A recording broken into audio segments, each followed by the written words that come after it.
The final budget public hearing to order.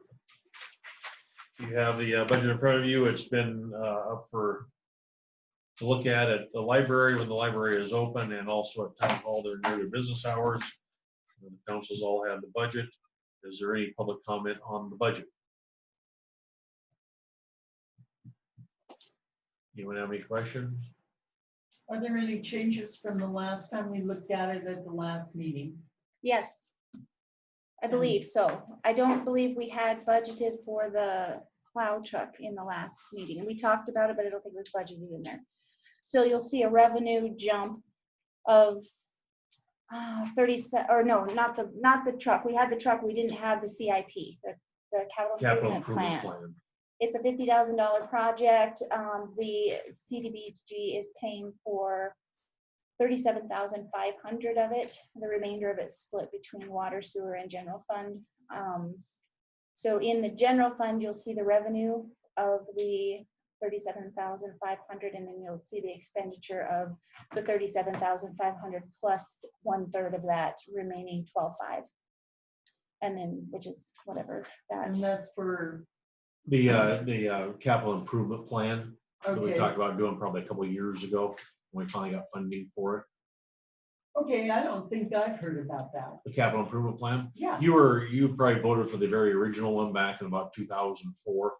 So what the engineering firm did is they came in and looked at everything in town, looked at streets, sewers, Right. the water system. They looked at That the was buildings, Maryland. right? They looked at buildings. They looked at everything and gave you kind of gave the council where the town is and where they need to go type idea.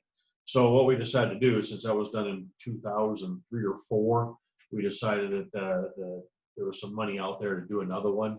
So we decided probably almost two years ago to go ahead and apply for it. Well, we got the funding now to do that. So we're starting on it. They're already working on it. But what they're going to do is come back in and look at everything again, with focus on stormwater and sewer will be kind of where the focus will be.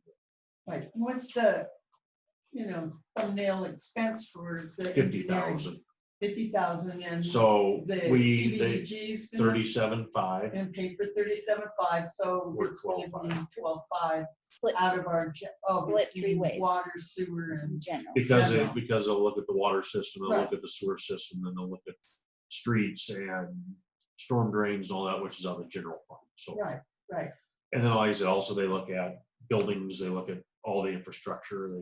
But with the focus on this one, because there's been a lot of people in town worried about the stormwater, water runoff, and all that. So the main focus on this one is towards the stormwater system and sewer, which still needs some work on it. Our rest of our stuff's sitting pretty good, but our main things are stormwater and into the sewer. Also with that, for the public, we will be having public meetings, and at some point here, we're gonna have to figure out how the public can be invited and actually be a part of the public meeting. So what we're planning on doing for these is we'll pull the fire trucks out of the fire hall and do public meetings in there just for these things coming up. Like the public should be involved in the beginning of the capital improvement plan. The Morrison Maryland will come and give kind of a plan of what they're gonna look at and let the public give some input on their concerns in their neighborhoods or whatever for different things. Then they'll go back and go through everything and do all that the next spring before they do the final. They'll present it to the public and let the public have one more input on that, on anything that maybe got missed or they maybe need some addressed, and then come back out so the public will have 2 inputs on it. So But I see on the agenda, we're going to choose the engineer for the capital improvement plan, so it might not be. We had to put it out. Yeah. We had to put it out in the paper for any company to bid on it. Right. We Okay. only got one back. And that was Morrison. We got a Okay. couple phone calls, but they didn't want to. That is kind of a smaller plan for a smaller area, and they didn't. and what happens when I talk to those other engineering groups and they call, the first question is, do you already work with another group? And how it's scored. There's a scoring process. Yeah. And do you already work with one? Do you like them? Yeah. Well, we're not going to apply that. Yeah, Sure. because all of it, like I said, there's a little bit of work to apply. If you're already Yes. going to hire the guys you already like, why would Right. we? So I talked to one, Helena, talked to that lady for quite a while, and I talked to another guy out of Idaho, I believe. was. Those are the applications. Yep, that's the application from them. Talked to him and, you know, like you said, is both of them said, you know, you already have an engineer that's been working with you for years. They do a way better job of getting that nuts and bolts because they've been on the property. They've Right. been there in the middle of all these projects. They've been on the ground. They see that you have dilapidating sewer systems and, okay, you did this piece of the project, but you need to go this way for more. So like I said, we're coming in fresh. It kind of makes it tough. It's, you know, we end up spending more money because we're trying to figure this stuff out. So those are some general things I got from the two other engineering firms that called. I talked to them both quite a while, just to ask some questions about Yeah. the stuff, you know, just to see. So The CIP also helps you get more points as far as applying for grants and projects out of that. So that's kudos for you to do the CIP because it make that loan and grant ratio a whole lot better for you, and the competition for those funds, you know, more in favor of you because you have this in place. Yeah, we have actually, we knew that, we've known that for years. but part of the Yeah. last capital improvement plan that was done though is we have pretty much followed it. This water project, this last one we're in the middle of right now, we're putting the generator on, we're putting the controls on, we're redoing the tank. That was kind of the final thing in that CIP. You know, putting the second tank in and doing the line extension, that was in that CIP too. So we've been using it ever since 2004, where we've been using it to step by step go through and do those things. And now we need to be looking at, now that that water's in really good shape, so we look at sewer a little bit, but we also need to be looking at, you know, the runoff waters and stuff like that. So, Okay, so that's the only change to the expenditures? Or Yep. the capital improvement plan from the last time we went through this at the last meeting? I think that, and I've just a couple $1,000s in the water and sewer and streets for redoing the siding and stuff on the shop. Okay, any other questions on the budget? Hearing none, we'll close the public hearing on the 2021 budget. We'll open the town council meeting. Agenda, roll call. Please. Smith, Graham. Weatherly, Woods. Approval of minutes of the August meeting. I make a motion, we approve the August minutes. Second. Any council discussion? All in favor, aye. Aye. Opposed? Motion carried. Presentation of claims. You have the office furniture, which you see out front. I think we pretty much got done. You notice the door behind you. It opens and closes. Ooh,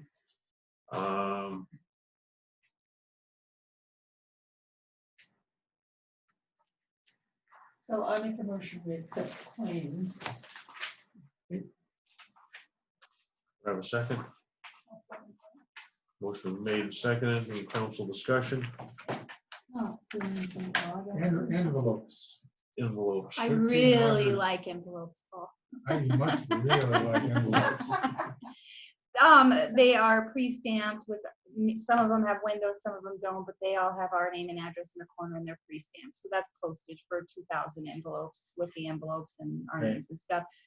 They come in box of 500. There's some for the court. I ordered 2 boxes without windows because we're going to have to send out to a letter to everyone for the water and sewer information. And then we just buy them every year anyways, but that's what that is for. Let's see, we bought a new blower. Kelly Blue Book hydrant meter. Okay, hold on. Stop the meeting. Because I'm not looking at what you guys are looking at. You're looking at the You're one not early looking one. at. I think I said there's only about 8 things on it. There's no blower on here. I'm There's no. surprised you wasn't talking because there's some spendy things on there. Like, why No, are you I guys kept looking for the writing envelopes he's talking about.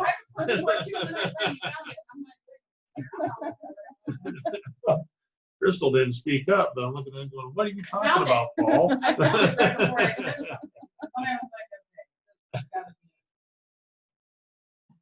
We did get a new gun blower. Yes, It hasn't come in yet, but Shit. yeah.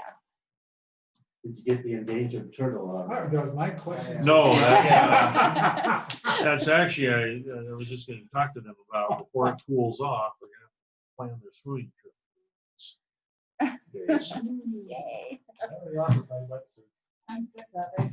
Sorry. You don't wanna, So last month, you guys approved the insurance payment for the property insurance, which was actually the liability insurance. And this month, we have the property insurance on there. I had actually written on your written property insurance on there for Okay. last month. And the last month was actually the liability insurance. This month is the property insurance. So is that an annual? Mhm. Okay. Yep, and they're going up here, they also went up in the county, because I did the rural fires, but they went up a little bit, liability went up and property went up just a little bit. and just for instance, rural fire has 5 trucks in one building. And they pay as much as we do. For everything in our town, water, sewer, everything. So what is Kelly Blue Book? Oh. You have to look in at Kelly. Blue Kelly Book, Blue and Book, How much they're So worth. what it is, we've been starting to sell more and more water. And the only feasible way to do that is charge the contractor a meter fee, and then this is a hydrant meter, so it screws onto the hydrant. And then as they get their water, it goes through the meter, and then we can charge them for the water. What we've been doing is just been kind of a good old boy handshake. I would charge you $10 for every truckload or whatever. We don't know how many truckloads they're taking. We don't know nothing. So this is something we should have probably bought years ago. It's just one of the things we're always a little short here and there. And that's one of the things. We had a contractor that's been using a lot of water. And we decided, we better buy the meter, put it on there. And Now they're it's taking the water from a fire hydrant? Yes, to fill the water trucks. Okay. So what they're doing is it's a construction project out here. It's actually a company in town out of Arizona building some stuff with the tribe. It's on the tribe's putting a new communication system reservation wide. They're doing some of that work. So they're coming in here and getting the water, but sometimes they might come in 2 water trucks 3 and 4 times a day. Oh, yeah, that's a lot of water. so we've always just said, you tell us how many gallons you used, and then we'll give you a bill for that amount. But now we can put the meter on there, and then we know how many gallons they're using. And Randy's learning, if he tells Mike, we need to get one of those, look at one of those, because we need to get one of those, it comes. Yeah. Instead of the other people you talk about, we need to do that, and then they just blow it off and never did it. Mike's been good about that. He likes buying. But I think in the end for us, it'll end up working out well for us because it'll set it up, just get the water. There's no question. It's just what it is. So,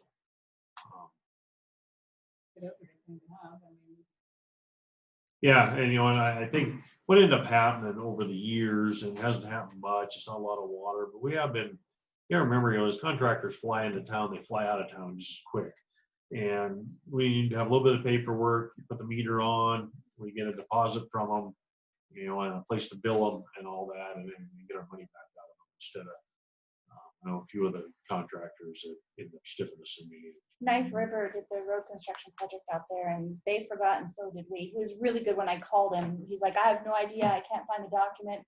He goes, can I just send you a check for like $150?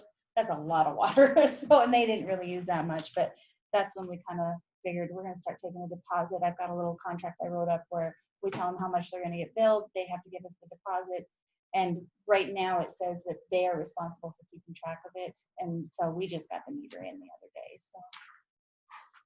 Okay, on the second page, there's a water main in Jake's Road. It's Okay. 2240. Yep, what we're doing there is someone at the up towards the end of Jake's Road in the Harmony Hills Estates wanted water to her house. So what we told her we would do is we'd allow her to connect, because she's in city limits, we'd allow her to connect to the water, but we weren't gonna run a line all the way to her house. Right. So what she said is she would go ahead and pay for the line. We told her we'd get everything we needed and all that. She will go ahead and pay for it, and then when it's all in and working, she's giving us the line back, Oh, donating it to us. So then Nice. we're responsible for it from now on. She's gonna write us a check for that. So from the meter, from where we did the tap down by the school up Right. to her meter up at the pinch line, then she'll get that back to us. But, so, and she's hooking up the sewer too, she said, we haven't got that part yet. So the Okay, water sewer, but that was, for pipe, the meter pit, all that stuff, so that'll be something she'll be reimbursing us for. The attorney fee, you see, is higher than normal, but that was from all the stuff she's done the last 6 weeks on those multiple arrests. And then she also had a bench trial she had to come to on a separate court date, and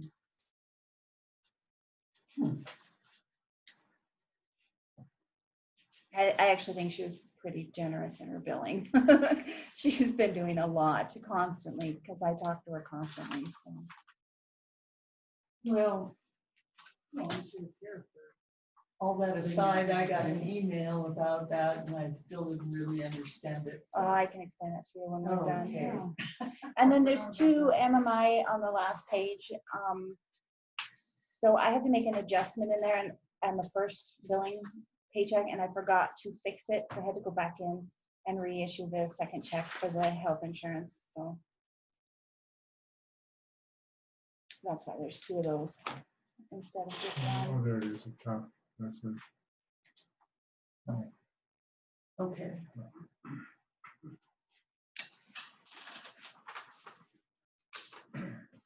Yeah, and then that other one, there's Terry Shockey and his neighbor Josh George. They're putting in culverts so that they can drive across them, so they can park off the street. They paid for the culverts. That's the bills on there, but I got reimbursed by one of them, and Terry will be in to reimburse me for the other. did culvert. These are in town in, These are personal culverts, Yeah. not Okay, the Yeah. county. Yes, it does. You're right. The county does do culverts in our streets. These are personal culverts in driveways. That's their responsibility. okay. And did we install them or we just? no, paid? they are paying someone else to do that. All we did was we ordered them, they came, they paid us, and now they're going to be put in by somebody else. So All right. it's Wayne, but yep.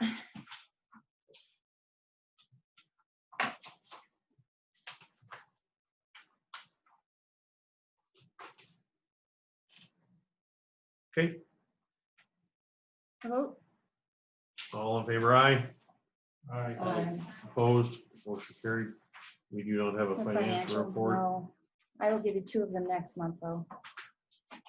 On the mayor's report, been working on the CIP with the engineers. We've had multiple, Mike and I have had some meetings with the engineers on the CIP and the water project.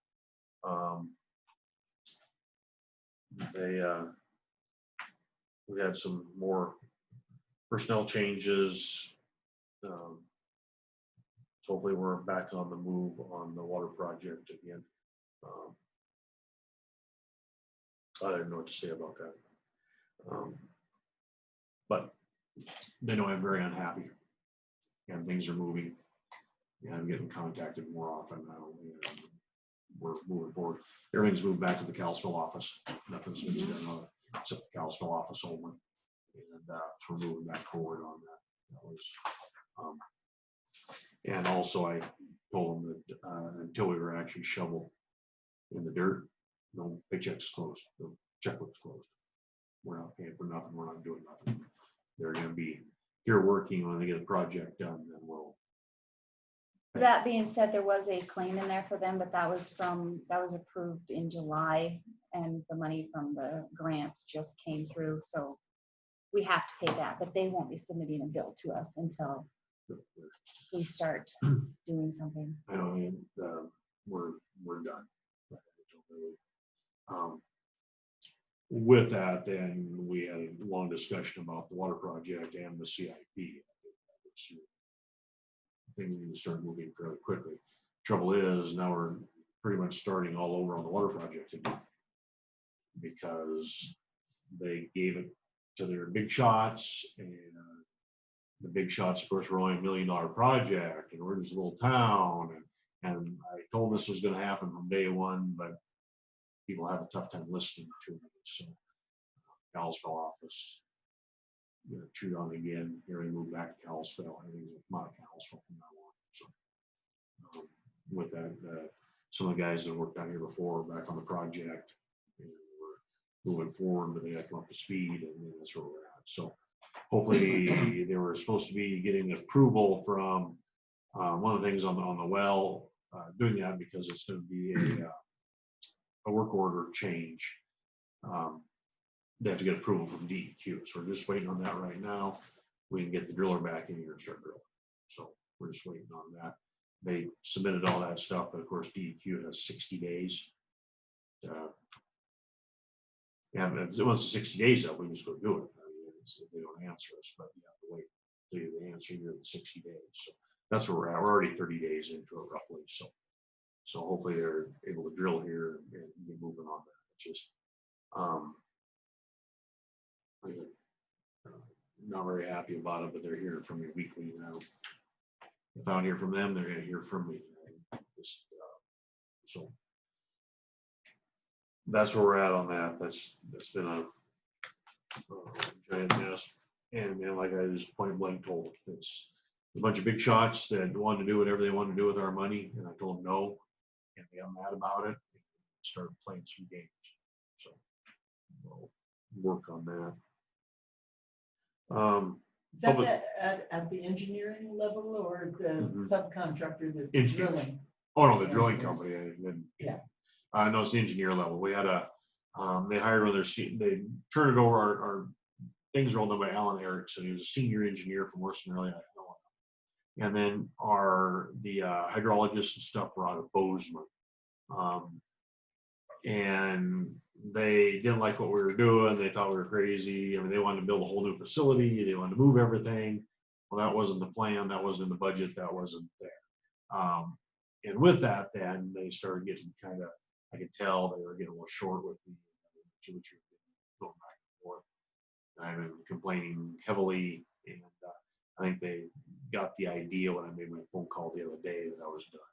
So they were here the next day and spent the afternoon, and everything's been moving on now on everything, but everything got moved back to the office too. So it's all in Kalispell again. It's getting Kalispell guys. No, it's back to we're a small town, and some of these big engineers sitting in their fancy offices with their feet up don't want to deal with little places like us. It's just, oh well, it's just Hot Springs. In just a couple of days, I've probably gotten a dozen or more emails with the guy that was here to now in charge over every level, just getting everything moving. We did some extensions and making sure we got some stuff put in and approvals and different things like that. So I think that Randy got their attention. Nice. And I think it's now that it's back in the Kalispell office and we're working with those guys that know how things run here. They're Yeah, all those guys up there know that how it works. And they owned all of it. That was one thing. They were very apologetic. Public Works, the dirt patchers, so the guys they're gonna be out with it again tomorrow. So I've been trying to get out with it about once a week, and doing some work. On A Street, we're doing some fill work along the creek side to bring that road up, because that's now gonna have multiple houses in the back. Looks like there's gonna end up being 3 of them. The yellow one's already there, and then the other 2 new ones. So we're building that up with some, right now we're just bringing in some fill and bringing that up about a foot to get up on that mud hole. We'll get that gravel. And then going on down to the alley down there at the end of A Street and gravel and bringing that up. So that was just a giant mud hole at Old Bennings back to A Street. In there was just a giant, it's just a clay mud hole. So we're bringing that up right now. That's this week's project for them.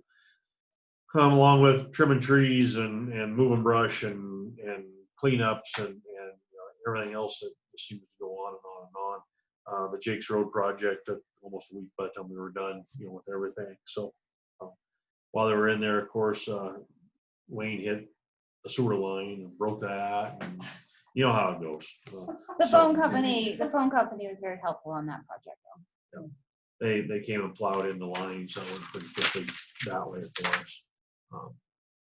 And actually the homeowner was very happy too, because every place had to end the line and had 2 pieces up. Well, that's what she's gonna put all her hydrant. She thought that worked out really great for her, so she was happy with that too. So that all worked out. That was a project that kind of took a little bit to get put together.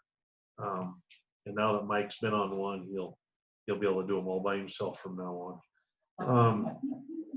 Get everyone put together. So I think Public Works has been really busy. We've been moving forward. We're moving forward on a bunch of little projects, like getting the building sited up there. Get the bathroom project done. Never really got finished up there, and a few things like that. So we're moving forward. Fire department has been extremely busy. I have a video. Yeah, we have just a little short clip here to show of the tire fire. That was, you can go ahead and put that up. We were, some of the things that people don't understand with the volunteer fire department is we're leaving our jobs and we're leaving our homes and leaving all kinds of things. So you get a fire like this tire fire, which we ended up in page 2 about 3:15 or whatever it was on Wednesday afternoon. You end up out there and you end up out there till dark the first night, but because it's tires and because of the debris and because of everything, we end up having a crew out there 24 hours a day until Friday afternoon when we finally, this fire was in Lake County, so it falls under some Lake County stuff. So finally got Lake County roads to come over with an excavator and dozer and deeply bury the tires. To get them out the first night, we used some equipment to get holes in the tire piles and let them burn. And the biggest help was Confederated Station Cooney Tribes 5 Division of Fire. We had 4 retardant drops that helped save one homeowner's house. They were doing some bucket drops with the helicopter, but that just wasn't effective for what we were doing. So we ended up, it took a couple hours for them to get there with their dozer, but they brought their dozer in and pushed dirt up over the tires to get them put out that first night. But there were still, pockets of flames coming up here and pockets of flames coming up there.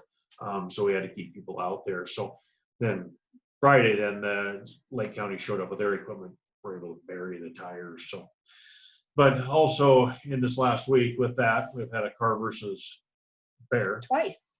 Just this week. Yeah. Since Wednesday, we've had a car versus bear. We've had a baler fire, and then we had a homeowner with a burn barrel. I want to strongly, I don't think people understand. I know no one's going to listen to me because it's how it happens. You cannot burn. I don't care if it's a burn barrel. I don't care if it's out anywhere. You cannot burn. This homeowner burned yesterday morning in a burn barrel. It was completely out. She's been out in her yard all day long today. She went in her house about 30 minutes before the fire started.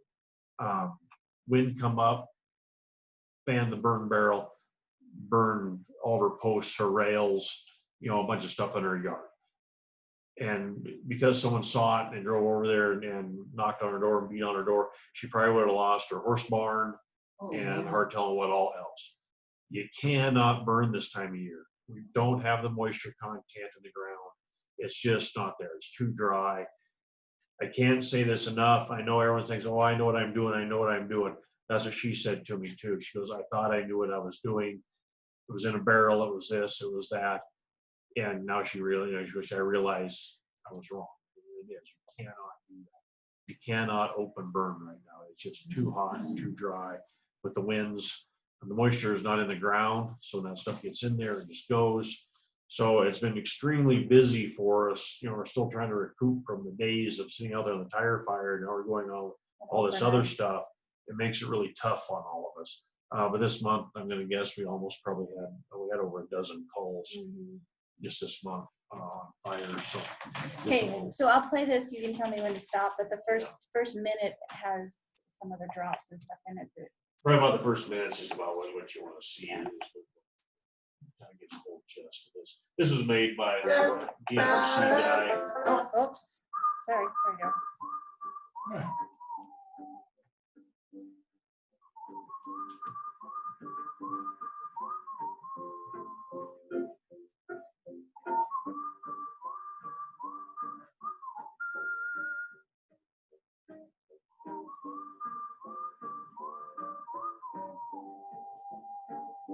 The tires are really hard to get out. Really hard. Then they're in a compact bale. Yes. These bales are probably burning about 10 times hotter than the trailers that were burning. Back along there was 4 trailers end to end, full house trailers. Yeah. So here's the remnants of them.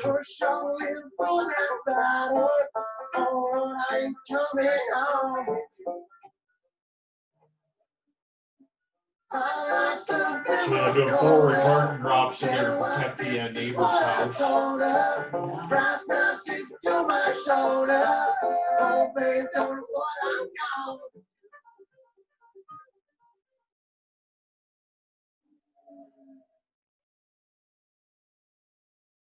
Oh, yeah, my ranch is out there. I'm one of their neighbors out Yeah. there. I sent my maintenance man out there to check on him. Tires are just an accident waiting to happen. Yep, and there's lots more of them. This burned about 600 feet to probably, Like 200 miles, 2 miles on that. yeah. But the EPA should have never allowed those tire bales out there to begin with. The trouble is, a tire and a bale, there's those are pushing the road. So that's the little one that was there the day before, Randy. You made $750 for every load of tires. So, and then I wanted to show you at the very end of this is kind of cool, find the right spot. Here, okay. So this right here, coming up is gonna be the overview. It's got a Google Maps picture of before with all the All your street trailers. Yes. and now it's gone. So, That's, with this, as soon as we get that call and head out there and see what it is, so because we're Lake County, well, I mean, we're out there and call for mutual aid from Polson Rural and Chief Cliff. We ended up also getting Polson City, Ronan, Rollins. Of course, Tribal Fire was there helping us the whole time. They were on scene just a few minutes after. We were, and then the other support structures would be from when the neighbors came with a loader and knocked the tires away on the west side. He got there right away. We moved a whole bunch of tires so we could get around and get that. From Buck's Grocery opening up so we could feed everybody. Just a lot of all that stuff going on at the same time with the, luckily Mission Valley Power, the power was out for one, but luckily Mission Valley Power was in the area. So they were there instantly, isolate the lines and ground them. The power was going to be coming back on, but also given what's going on. So by them dropping the lines and grounding those lines for us, to help, because ended up all the lines fell out there. All the transformer poles, everything ended up falling as they were all in Israel. So all that stuff ended up coming down. So it was we saved the living structures, which was the priority when we got there. That was our plan. Nothing burned more than what we wanted to burn at the time. It was just too big to do anything with. So we backed off and made a stand. We were able to do that. But with that comes a lot of expense to the departments, a lot of wear and tear on the guys and that. And like I said, this month's just been busy. Like I said, we've had 2 bear strikes, we've had a couple deer strikes, we've had multiple fires. What's bear strike? car versus bear. Bear running down the middle of the highway and getting hit by a car at 70 miles an hour. Whoa, and that was where on 28? One of them was just up from the state shop, just a little ways up the hill from the state shop. And the other one was right there at the bottom of Lamoose, right there on the bottom. So it's been a really busy, and then the accidental things happen, but when people are actually out there lighting things on fire, that's getting How big did that fire get before they called again? the tire fire. Yeah. They was called in almost instantly, but once the bale of tires got on fire, then it got into those trailer houses, and just with the breeze blowing, it was just running, and then they burned so hot. And for instance, there was about 100-foot section there where the dozer couldn't push dirt on because the trailer junk and stuff was there. We just didn't want to intermix. So Ronan, Polson Rural, and Chief Cliff they dumped 5 water tender loads of water on a 100-foot section of tires. Those are still the tires burning Wednesday night. They burned all day Thursday. They were burning Friday morning, and that was the hottest place when they were trying to bury the tires, is where they used water. Every place that they were burying dirt, they were still, hot and stuff, but nowhere near. So it's just one of those things, just another one of those things that, I try to explain to those guys out there that you got to bury them. That's why we put tires on, you got to bury them. Just let it smother that way. And so that was just another one of those things, but, or you let them burn. letting them burn has some different problems with it. It was good enough they were seeing the smoke column in Ronan and Polson. They could see it from Oh, downtown yeah. Polson. I saw it coming back I came back into town, just, when I saw that. So- We were in Elmo, and as soon as Yeah. we rounded that corner, you can see it. I knew it was there before we got back. So I did the overnight shift on Thursday night, and about midnight, 1 o'clock, one of the Polson firefighters, or I don't know where Jack lives, but his wife started messaging me, and they could see, she sent me a picture, you could see the glow of the fire from the row of tires he's talking about, Yeah. still on fire. You could see the glow from where they live. Jack Clapp lives, you go up on up Garson Gulch Road and drop over down the other side of Urban Flats. He lives over on Urban Flats. So they could see the glow from. So it didn't burn any of the wild horse structures at all? Just One the storage shed. One shed? One shed and a van, and that was it. Wow. So there's where we're at on that. So it's been really busy and it's just, can't stress enough for the people out there, just don't burn right now. Just part of it is you're starting to wear the firemen out. What ends up happening is you start wearing them out, well, then it's quit responding. You know, and then you might have your fire and then no one's gonna come. It's gonna be a problem. So, and back again, I just, our working relationship with the tribe is just so well that anytime we're dispatched, they're sending a truck to us. Even like yesterday for the Baylor fire, they were there just a couple minutes after us today, the same thing. Actually, today they were headed for a fire somewhere else, and they turned them around and sent them to us. You know, so I mean, that's the kind of help we're getting out of the tribe right now is That's we have great. anything. They're even stopping their guys from going to one of their own fires and turning them around and sending the truck to us to help. So police report, Eric couldn't make it tonight, and since the end of the month, his reports aren't quite done, but they've been really busy. Gary's Stanberry's been working quite a bit. If anyone hasn't met Gary, flag him down, talk to him. He's been in quite a bit working, and been doing a really good job for us. He's been kind of focusing more on the traffic side of it, just because he's only here, 20 hours a week, which has actually been here a little more lately. But With Logan out. Logan's out on an injury until he has a doctor's release. He won't be back, which hopefully is this next week. And then Eric's wife had a shoulder operation, so he's going to kind of stay a little close to home with that too. So Gary's been here just a little bit more, but if anyone's ever met Gary or talked to him, he's very nice, likable. I got to stop by him the other night. Yeah, actually, Yeah. I just talked to him. Yeah, Paul got stopped. Yeah, Gary told me to stop. All my council people. You'll be seeing him. So he's now focusing more on the traffic side because he's not here all the time. So Eric and Logan are focusing more on the investigations and all that. So we're working better on that. That's getting better and better, and we're moving forward. So, council have anything? I guess the only thing I'd say is, I went in Plains and the people in this town are really embracing the mask, really. I mean, everybody in every store you go into, every place you see people wearing a mask. Going to Plains is like, it's like a Wild West over there. It's like, they don't even have signs on the doors. I was the only person in the butcher's nook, and there's Pat. I was the only guy with a mask in there. They haven't put a mask on yet in there. No signs or anything of that. Okay, clerk. I did have something, but I don't know what it is now. I was ready, and I don't remember. Starla, unless Amy's gonna keep I talking. will think of it, and I will let you know. It was important.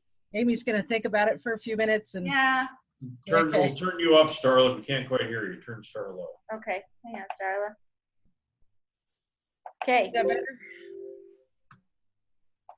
yeah. Is that better? Yeah. Okay. Services to the public, library hours have been increased by 2 hours. September hours are Tuesday and Wednesday noon to 5, Thursday and Friday noon to 4. We've also extended computer time to 60 minutes. We're going to kind of month to month on the open hours. I don't want to fall back, so I don't want to increase too fast. The other libraries are ending up closing, and I don't want to do that. I want to try and stay open. So, and 30 minutes just is not enough time for people to get anything done that they need to get done on the computer. It's just not enough. So we're just going to take our chances with it. We've installed a doorbell so people can ring to be admitted. We've had so much, people are kind of in touch with their nasty selves these days. And I was going to get Eric involved, and the board said not to. So we're kind of, if they're going to throw a fit and be nasty, they can do it on the sidewalk. And, you know, we admit the people that are wearing their masks. That's how it's going to have to be for a while. So we're continuing to do deliveries. And of course, masks are required by patrons and staff. And we do wear them in the library, even when the library is closed. The whole idea is not to reinfect surfaces. If you're standing there breathing on the surface you're cleaning, it's kind of defeating the purpose. Collections, there's nothing new to report right now. I am buying a few new books, just trying to keep people happy. Technology, we closed for 2 days last month to do some much needed network maintenance. Our computers were not loading, not talking to the network, so it required assistance from a outside company. So it took some time. We've also increased our patron computers from 4 to 5. We've been able to do that with the proper distancing. In fact, it doesn't crowd us hardly at all. We'll be doing some hardware maintenance in September, and our color printer is down. We're going to look into getting it repaired rather than replacing it. General administrative business, we finished our LED lighting project and passed the inspection. So according to Lyle from MVP, there'll be a check coming, which will go to the foundation because they put up the major portion, but we will be having them, they're only going to take what they put up. The rest of it, they'll write a check and it'll go into the library fund. So are there any questions or concerns? No. Thank you, Starla. I remembered. Okay. The audit is still not done. The federal audit, Nicole has not finished that yet. So I think the extension put her out till September when the government gave her the extension, so she has till the end of this month. They keep asking me about the court stuff, and I still don't have that all figured out. I'm still working on that. But I told them to do it as an audit finding, and then but still finish the audit. And then I got a hold of Magda Nelson today about doing our AFR, and so you guys will see a contract for that at the next meeting. And then the last one was the Montana Bar had contacted me about wanting a open container and street dance. They were advertising it in the Gazette. I told them they had to bring it to me in writing because it was 2 different people requesting it, and they said okay, and I never received it. I reminded them and I still didn't receive it, so it is not on the agenda and has not been approved. When was the proposed treatment? I believe it's this weekend, but I don't know. It was to be. Yeah. I read the reason that even come up as I was reading the Gazette and I saw it. It was supposed to be I saw it too. on the whatever my calendar hasn't flipped over. Whatever the 5th is Saturday night. This Saturday. Yeah, it was supposed to be on Saturday on open container, barbecue, and street dance and street closure and all this stuff. And the street will be closed. It says in the article. Well, that's never been approved. So I asked her, so she got a hold of Judy, and oh yeah, I forgot. We'll get that to you. But she only wanted to do part of it because she wants someone else to do the other part. And then we never got it. I wanted all of it in writing since it's not the normal request, and she agreed. And she said she'd bring it to me, and then I reminded her, and then I reminded her again that Tuesday was the cutoff. And she said, okay, are you going to be there today? And I said, yes. And then I haven't gotten it. So I just wanted to let everybody know that has not been approved. Yeah, I was wondering about that. I mean, it's rare that we haven't heard about it. Well, well, that was just it. As even a reminder, it's not like she was brought in late. Still, as of right now, we have not seen anything. So it's not like they came in late or anything. So just so everyone knows that. Zoning compliance, we had nothing this month really to deal with. We're working with Kim on letters and stuff, like when people leave a trailer, on city property, how we go about, what the rules are for abandonment. Once it's abandoned, then we can take it. And then after we have it for 30 days, and we can auction. So, for like really camp trailers, vehicles, all that stuff. There's some stuff she's working on, some letters and stuff, and we'll get that way. Then we can just post the vehicle. After it's posted, they have so many hours, 72 hours to move it. If they do not, then we can move it. Public Works can just pick it up and take it to our lot, and then after 30 days in our lot, then we have an auction. So that's where we're at on the zoning compliance. So moving along to new business. Resolution 2021-01R, resolution for adopting a budget for the town of Hot Springs for fiscal year 2021. A motion to approve. Make a motion to approve. Motion's been made and seconded. Any council discussion? No, I think we're pretty clear on it. All in favor, aye. Aye. Opposed? Motion carried. Next item is resolution 2021-02R, resolution for setting the pay rates of employees and contract workers for the 2021 budget year. You have that in your packet. Do I have a motion to approve? I'll make a motion to approve the pay rate. Second. That's what they are as of right now. Council discussion? So one of them that I noticed was. Yeah. Council members on here, or is that? Who? No, you guys are stipends. Different pay. So this is I am though, if you want to give me a raise. I saw that. what we're at now. That's where we're at now with, there's no, that's where we're at right now. Okay, and so there's no pay raise or no? It's just gonna be the same? or You guys what? can vote to do a pay Discuss. raise, but this is approving it for what it is right now, starting with this. And this is what we have When did budgeted. discuss your pay raise? So is that we already did That's that? what it is, yeah, that was in May, I think. Yeah. And like Mike, once he gets his licenses and stuff, I think that he'll be looking at a pay increase. And, but, Which at any time the council, we can give a pay increase. yeah. these are What just this the rates is of the a formality directors. for the auditors, that you have to approve everyone's wages as of July, the section 4 as of July 1. That's what everyone gets. So is there a schedule for pay raises at all, or it's just, you stay there until somebody? Actually, you want, complains about it? because mainly because I'm the one in charge of pay raises, I'm in charge of employees. Yeah. My idea is I do not give a raise, you earn a raise. Mhm. By earning a raise, when I hire you, you come and let's just say you mow the lawn. And after you mow the lawn for a couple of years, of course, you're gonna figure out a quicker way to do it, an easier way to do it. So now instead of mowing the lawn, now you're mowing the lawn and you're doing 2 or 3 other things. Well, that constitutes a raise because you're doing more work than what you originally hired on for. So as you learn the job and move forward and do more and more and more and learn more and do more work, I believe in rewarding you by giving you more wages.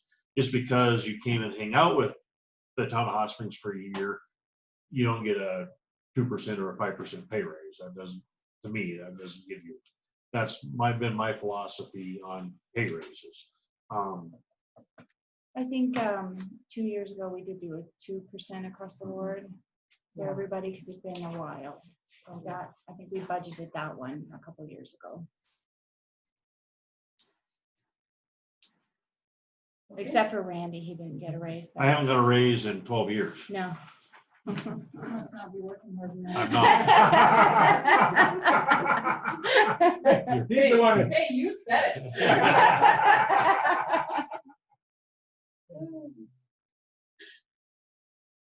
Okay, but it, like, Mike, we can give him a raise, you can give him a raise at any point in time, pass it through council. And then it has to be approved by you guys. Anytime anyone gets a raise, it has to be approved.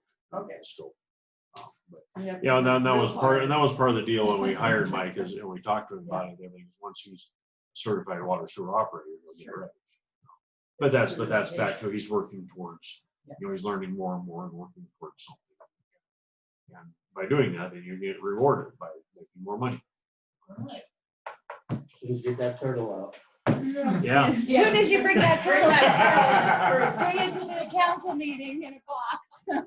Then you'll get a Make raise. sure you clean it. So, motion made, and seconded, all in favor, aye. Opposed, motion carried. Next item is presentation from Dan Kramer on water sewer rate structure. So we'll turn it over to Dan and he can show us all this. You want to come up here, Dan, or you want to talk from back there, or what do you want to do? Well, I can. Okay, Which one you want to do first? We can do the sewer, I got. sheet Okay. here.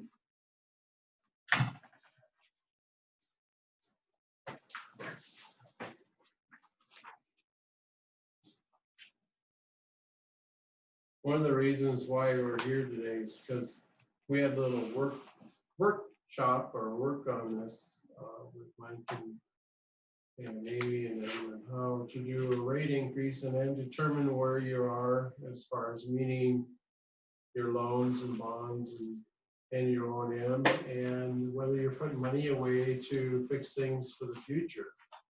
And we plugged the numbers in, and the numbers you're seeing right here in this case is you have 376 sewer connections that are 3/4 inch. And that 3/4 inch is a ratio of 1. And that's how we establish what an ADU is, which is 1 household. So that being said, if you look at a 1-inch line, it is actually 1.79 times larger than a 3/4 inch. So that's how you determine what your multiplier is going to be, is by how much more water and volume you receive by the line size. That's the only thing that's constant throughout, no matter what pressure or what it is. The surface area always remains the same.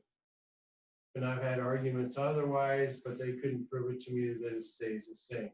Anytime your pressure goes up, your volume changes, and that's a variable that goes up and down. The size of the line always remains constant. So that's how it's determined, is by the surface area of the pipe or line size. That's how the EDU is determined. In this case, you have seven 1-inch lines, and you take that times 1.79 times, and it comes out to 12.53, which is equivalent to 12.53 3/4 inch lines.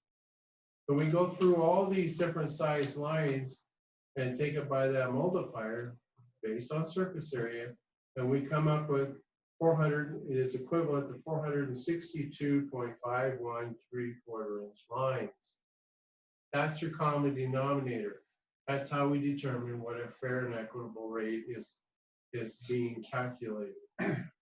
So then what you do is you go down here to your refinance loan, which you have 15,312. You notice that it breaks it down to what cost per month to pay that loan, and then what it costs per EDU is $2.76 to pay that loan. So everyone who has a 3/4 inch line is paying $2.76 on this loan or bond that you guys have on the sewer system. In this case, RD loan has some reserves. It's reserves in case everybody leaves town, you can still make payment. And that's what this is all about. And in other cases, there's asset replacement reserves. If you look down to 18,950, now is that RD? That's the RD one? Yes. Okay. RD build development requires an asset replacement reserves. In other words, the project that you've been financed has parts in there that can wear out before the loan is paid off. So what they want to do is to make sure you have money to fix those things when they do wear out. That's referred to your short-lived assets. So up above that, you notice your O&M. That's 122,800 by 3, that's what it costs you to operate and maintain your sewer system. That includes a percentage of wages and insurance. That includes sampling and testing. Includes any kind of maintenance is required for your system, whether it be equipment or otherwise. And for Amy and anybody else, if everything, wages are broke up between the general fund, the water fund, and your employees or Mike here for his wages. So a percentage of his wages and everything is being paid by, this case, the sewer. But not all of this number is just in wages. It pays for insurance. And again, your sampling costs and any other maintenance and things that you have to do on a yearly basis, power bills, and the list goes on and on. So then you have the intercap. You don't have an intercap, so that's and of course again, this 9,528 is money you have to set aside in case everybody leaves town, and they'll have money to make the loan payment. So those are reserves that you can't touch or do anything with. So all these items in yellow you see down here for years, things you have to pay. So that comes in your base rate. So it comes to a total of 166,643. And per month, it about figures out to about 13,862.92, which figures out to be $30.03 per household to pay the bills each month. So currently, your rate that you have now, you're paying, if my understanding is correct on this chart, is $24.91. The current rate right now is $18.90. Or $18.90. Yep. So to pay your bills, just to break even on things, you need to be at $30.03. So you're looking at an increase to meet that particular cost per EDU. So you're looking at about $24.91 increase to meet those costs. So what you guys, am I looking at this correctly? No, you're wrong, Dan. Am I So, wrong? I was so gonna say that. because what it would be, this would be the base rate cost, but we also have this variable income that we Right. figure into that. So after you figure the variable income, which is this is your base rate. If all we charged was base rate, this is how much the bill would have to be. Mhm. But because we charge for usage, so if you use 1,000 gallons worth of water, you're going to pay $2.05 for every 1,000 gallons of water you use. You're going to pay a $2.05 sewer fee. So you will pay that. So we took the number of gallons sold, which is 20,523,000 of water sold. Break that down. Use your $2.05 per gallon. So we have a variable income that we can add into that. So we take this amount and divide it between all the EDUs, and this is what the adjusted rate cost is. So instead of $30, it's $24.91, because you have to account for the income you're getting from the water and sewer that you're selling. So this is what the adjusted base rate turns out to be. This is what our current rates are, and this is what the rate increase would be based on the size of your meter. So what she's doing, she's taking part of the variable income from the number of gallons sold, I'll offset your base rate, so you wouldn't all be coming out into the base rate. So they're looking at what you guys were talking about, an increase over a period of so many years. Okay, and so in addition to that, we have this chart, which this would be our increase, and I set the date for December 28th. It's kind of a weird date, but after we do our billing, we bill out on like sometime around the 25th, but where it falls, it pushes out. So we would change the rate in the computer on December 28th. And then in the following, and this is what it would be on December 28th. Then next December of 2021, we add 2% and it would be 25.41. If we add 3%, it would be 25.66. So this shows the rate increase if we do a percent a percentage per year rate increase for the next 5 years.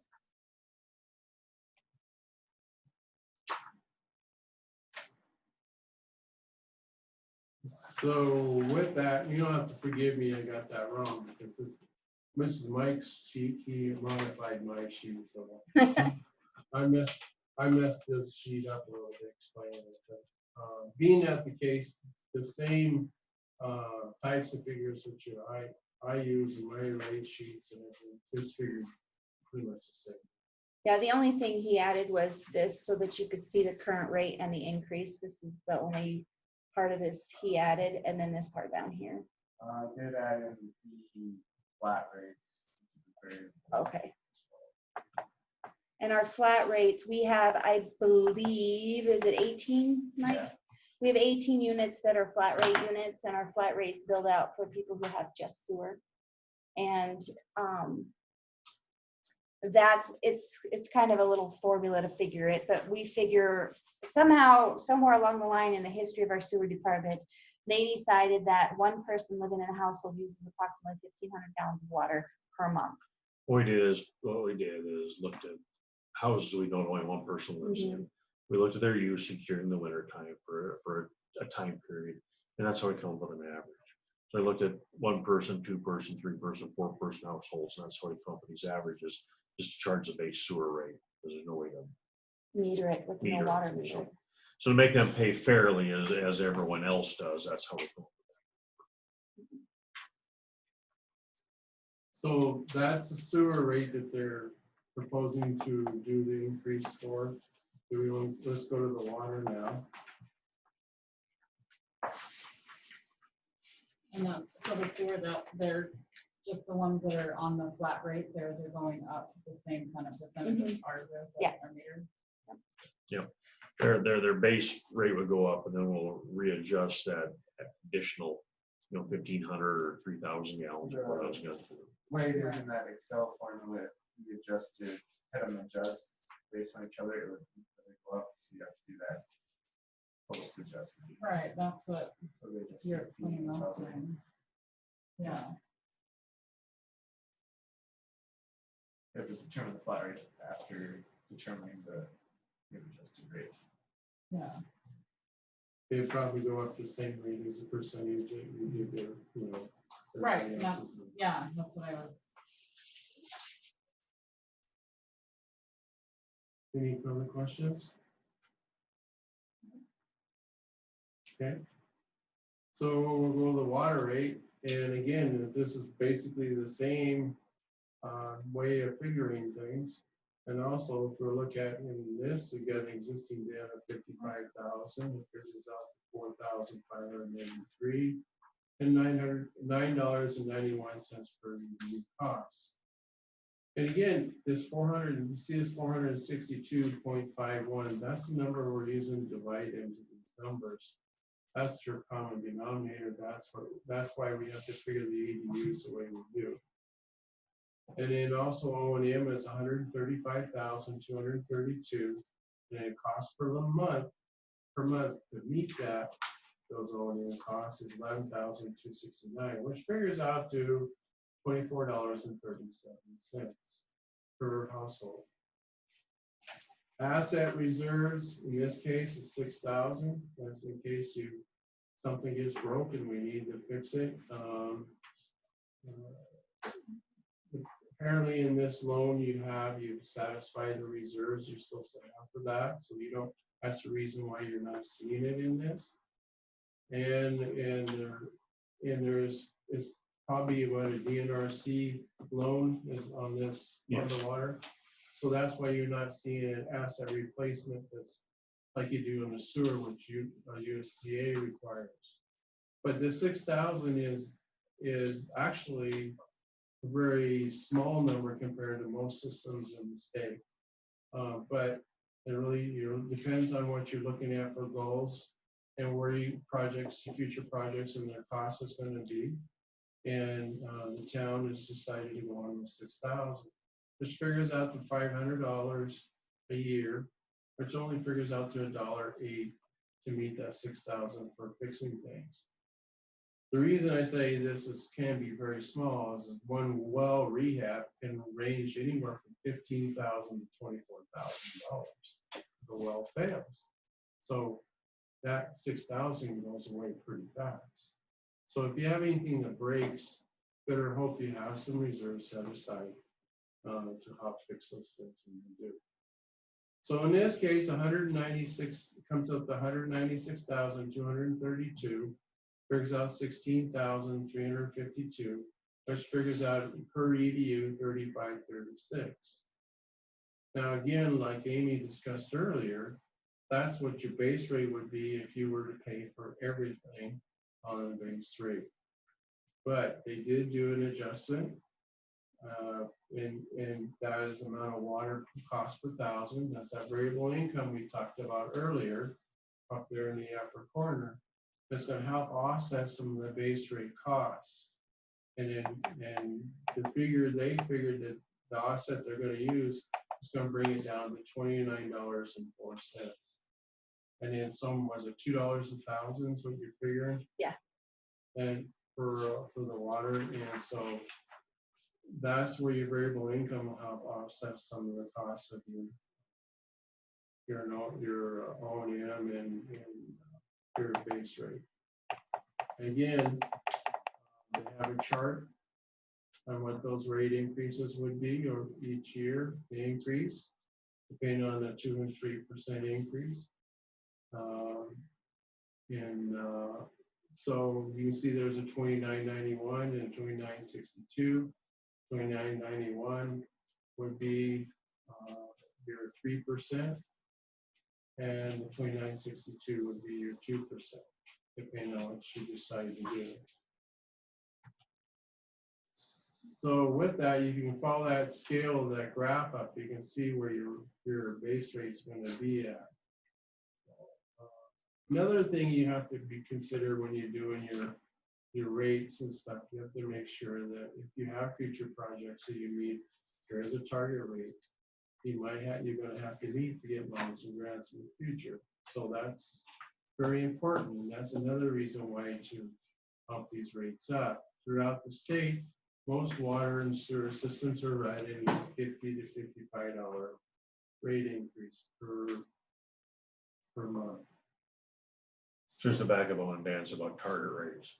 So one of the things we talk about, doing the CIP or doing these preliminary engineering reports in order to score higher. So what they do when they look at when we go to do the water project or sewer project, when we go and look at that and go ask for CDBG money or TSEP money, they look to see if you're charging what you should be for your rates. So what they're looking at is if you've been undercharging and not having the O&M and not having the reserves, and now all of a sudden you need this done, this done, this done, you're coming to them for money, you're going to score way lower in that process. The people that score higher in that process, the ones that are charging the proper rates, and now you're doing a project to improve your system, you're going to score higher. And so that when you get into that scoring process for getting some of that, those CDBG and TSEP money, that's another thing, one of the preliminary engineering, but we also have to be charging our target rates, and they're going to look at that. They're going to look at these numbers to see where we're at. And if you're underneath them, you're going to score way lower because you should have been charging more. And that's maybe. And you get should in have trouble fixed if it you yourself. overcharge too. Yeah. So you don't charge more for water usage just because it's not a constant. We're looking at is we have a lot of fixed. We have, you have your fixed debt. We pretty much know, what our wages are. We know what testing and stuff is probably going to be roughly. We know a lot of that. So that's where we pick that up in the base rate. Because one of the things with selling water, that's a moving target. Like Dan said, everyone moves out of town, you still have to pay your base rate. But no one's using any water. So you figure that in a little bit, but you can't depend on that. Is it going to be a wet year and you don't sell a lot of water in the summertime? We sell quite a bit of water in the summertime. Some of our accounts are really high. Actually, my dad, for instance, only does water, and he probably beats 80% of the people in town with just his water bill on their full bill. So he runs 130, 140 a month just in water. So that's what He's got green grass. Yep. Yeah, but I mean, like I said, Same. but in the winter time, then he's down to that 2,000 gallons a month because just two of them there. So that sale of water helps offset that, but we can't count on that. So that's why your base rate is your main rate. You know. And back to where you look at it a different way, just like some of the old guys pointed out to me the other day, the less the water is, they will have green yards, they will have nice yards, they will have flowers, they'll have gardens and all that stuff. And Hot Springs is one of those towns where, you know, you might not have a green yard, but you got a garden. I mean, that's part of the organic, natural part of what people want in Hot Springs. So we got to keep that water rate down, you know, to a feasible point, but we also have to meet our targets too. We have to. So are we looking at possibility of doing an increment raise, or are we looking at trying to do one shot raise? We need to do the one shot no matter what. I mean, that's what we need to do. And then what I would like to do is increment raise. That'll get us 5 years out. So then we're not coming back here in 3 years or 4 years or 5 years trying to do another $6 raise. For the person on the fixed income or whatever, I think increment raise works way better because now it's only a few cents. It's only 50 cents, $1, whatever it works out to. Instead of hitting them with an $11 raise, they're getting a $2 raise or a $1 raise or whatever it happens to be, which helps meet our needs because of our prices keep going up. You know, as time goes on here, we're kind of in an unstable environment right now on purchasing services and all that stuff on cost of goods and stuff. You know, is all that stuff going to go up? We're seeing increases in a lot of the other stuff in costs in the last 6 months. You know, is it going to continue that way? So we need to be some way protecting us from that. So we're not coming back next year and doing all this all over again because, you know, our testing all went up or a bunch of our stuff went up because of what's going on in the world. So I talked to another one of the clerks that's going through this exact thing, and she talked to Montana Rural Water. I talked to Dan. We've talked to other people. I had originally put in here a 1% and a 2% increase, and they said you need to do recommended either a 2% or a 3% increase. So when you look at these that I did, I actually guessed that you guys would put 2%, but I can change that, whether it's eliminating it or putting it at 3%, or if you would like to see the 1%, Mike can probably punch that in really fast. But the recommendation from Montana Rural Water was between 2 and 3% per year. Change that next to the blue graph. Actually, yeah, that number change to 0.0. Yeah, it's not going to let me edit it. No, it's a view only. Yeah. But anyway, so it was recommended to us through Montana Rural Water to do either 2% or 3% starting the following year after the initial rate. And of course, we're talking about this now because they're in the process tonight of doing a notice of intent to raise the rate, which will have to be advertised for another public meeting on this. And of course, I have a resolution here, which she's written for both the water and the sewer. And they'll reflect any kind of changes they have tonight, and they will decide tonight to do the notice of intent tonight if they, if the board wants to proceed on this rate increase or not. And of course, with these, you have to do I have to advertise it 1 time per week, 6 days apart for 3 weeks. It has to be within 28 days, but longer than 6 days, the whole ordinance thing. So what I figured out on that was we would advertise the 10th, the 17th, and the 24th, and then the meeting would be held on October 5th.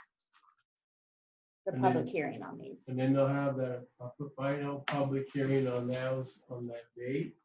And then after that final public hearing, then the board would decide to pass the final resolution to increase the rate. So any other questions on this?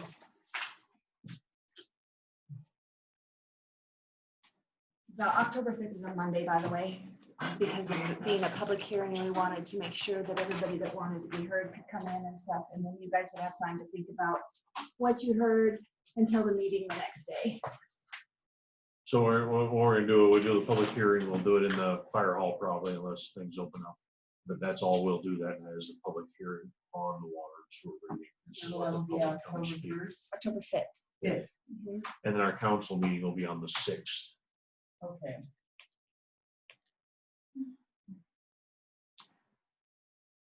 But we wanted to give, I want just have a meeting for that, just so that people can come and do that and not be rushed or anything, just let them come and speak. Yeah. So, Is that gonna be at 7? Yes. So I don't have any more to share at this point, so Randy, it's not you. thank you, Dan. So the next item on the agenda is resolution 2021-03R, resolution of intent, the town of Hot Springs, Montana, to increase the rates for the users of the municipal water system. A motion to approve. This intent does include a 2% raise, just. Oh, when it gets to council discussion, they can discuss Yeah. that, but the motion to approve. That was second. Second. Motion made second. Now council discussion on it.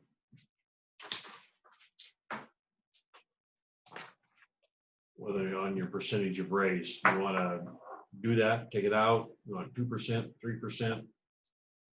I think we should do 2%. I think Yeah. 2%. Because it's, 3 may be too much and 1 may not be enough.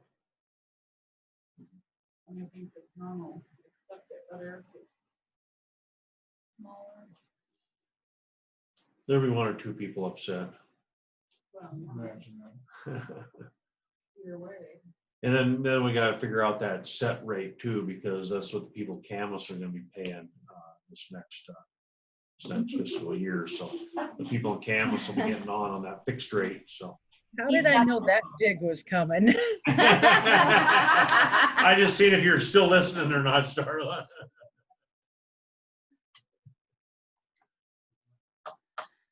She was listening. Okay, so rate increase at 2%. Okay. Motion to approve. All right, motion's been made to approve. All in favor, aye. Opposed? Motion carried. Next item is resolution 2021-04R, resolution of intent of the town of Hot Springs, Montana, to increase the rates for the users of the municipal sewer system. Have a motion to approve. Move we approve resolution 2021-04R. Second, I'll second it. motion made and second, council discussion. Keep it the same. Yeah. Do the same Okay. All in favor, aye. Aye. Opposed? Motion carried. Next item is choose engineer for capital improvement plan. The only engineer that submitted, his plans are right there. It was Morrison Merrily. A motion to approve Morrison Merrily for capital improvement plan. Make a motion, we approve Morrison Merrily as our engineer for capital improvement plan. Do we have a second? Second. All in favor, aye. Aye. Opposed? Okay, public comment on non-agenda items.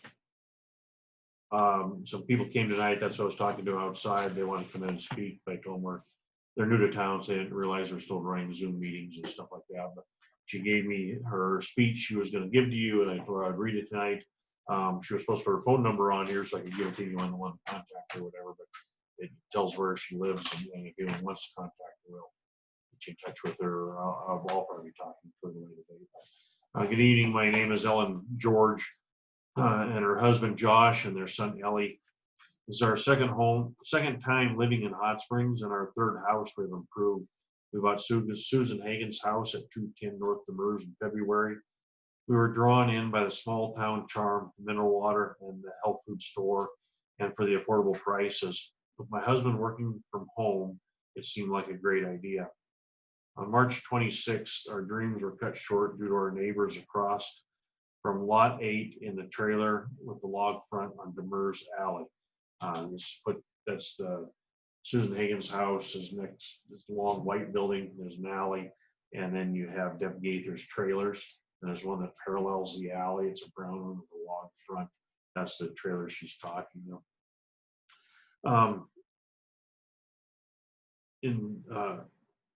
A man threatened to crush my husband's skull with a baseball bat, then proceeded to jump into his car and try to run him over, and our renter Charlene Diesel with the car.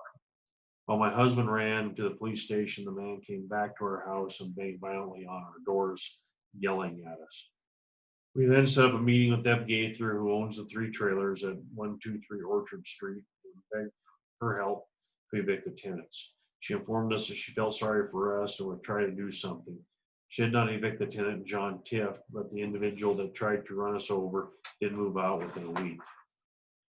April was a quiet month for us, but still unsettling knowing the individual who is in control of the house was still there. Our next door neighbors, Ben and Anne Marie, told us they sell drugs there, so be careful.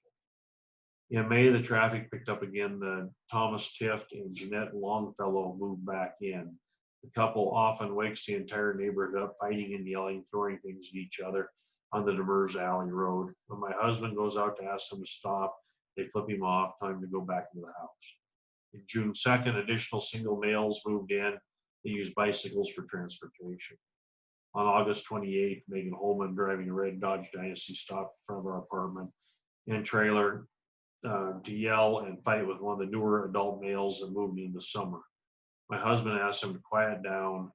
They were scaring our 2-year-old boy who was playing in the yard. They did not stop and then called the police. They continued so yelling, so we called the Sarasota Sheriff, and the fact that PD was off duty at the time. Then Megan said, "I'll come back and burn your house down." Then today, September 1st, Megan Holman was driving back and forth to Demers Alley, yelling at obscenities at the guy in the trailer.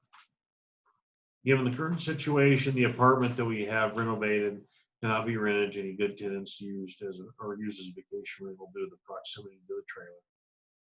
Currently, I do not feel safe in my own yard, nor do I feel safe coming and going into our property in Demers Alley. I don't feel safe taking my son on bike rides or walking. I'm a prisoner in my own home. We are a quite quiet, peaceful, and respectful family that has brought only good to the town, improving properties, providing work for local contractors, and shopping locally at our beloved Camas food store. We are honest, tax-paying citizens, and we're asking for your help. Thank you for your time. What is it the council can do? I mean, it sounds like a police issue. And that's what I explained to them outside. And that's why I told them I'd read this for them. I explained to them that it's just kind of a little different avenue here. It's hard when people are doing that to a point when people are just kind of yelling and screaming at each other. It's not really even a police matter in the middle of the day. It is a little bit, but it's hard to do that. Threatening. Seems like that's. So the day that happened, one of the things, and this is something everybody needs to know, the city hall is not the police department. And if you have a guy that you think is threatening you immediately or carrying a gun, you need to call 911, not run into city hall looking for a police officer, because they are not always here. Whether they're on or not, they're not always sitting in city hall. So that we had multiple discussions with them about, we helped them, we called and we got it taken care of, but they needed to make sure that they called 911, not City Hall. City Hall is not the police department. And that's a big thing for people still. Still today, it's amazing how many people have trouble dialing 911. They think by calling me at my shop to report a fire or a car running into here and saying we need the police. Well, most of the time when the officers are on, they're out patrolling or they're out working on something. Very seldom are they just sitting in the office. The biggest thing is they're even calling like an evening. I know Eric says it's still a problem. Even when the answering machine says, if this is an emergency, hang up and dial 911, people are still leaving emergency messages on the police phone instead of dialing 911. You have to do that, as whether our officers are out and about or whatever, or when the county officers are here. It's the county officers are up here a lot anymore. They're getting a way better working relationship with Hot Springs Police, and we have county officers. Actually, we have one living here, so I mean, we have county officers here all the time too. So dial 911 is going to get you the help.